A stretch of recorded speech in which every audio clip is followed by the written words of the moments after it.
Okay, so we're going to run through a leg extension. Before we actually get into it, we want to look at a few things just in terms of yourself to make sure you're getting the most out of it. The three you're going to look out for, the first one's going to be your shin padding. General rule of thumb is have it up as high as you can without discomfort. Again, the closer that input pad is to your knee, less potential harm for force, the more comfortable you'll be, as well as that you'll be able to handle a little more load on the machine itself. So we've got that highest point for Holly. Second thing to consider is this little bolt right here. That's kind of where the arm rotates around, but we kind of want the axis of the machine along the axis of ourselves. That's going to be Holly's knee. So we want to set the back padding forward or backwards just so we have Holly's knee in line with that pin there. Third thing is going to be stability. Alright, so this handles right beside her, so she's putting herself nice and tight. If she has lifting straps or something kind of secure into the bench itself, we can go for that there.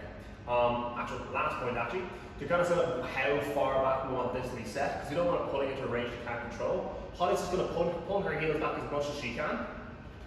Perfect. I'm going to pop that in there, because if we push that back too much, her quads actually will be controlling that moving forward, be more kind of ligament dependent, other connective tissue we don't want to really be using. So, now we're all set up, Holly's going to point her toes up, pull herself nice and tight, and extend the knee.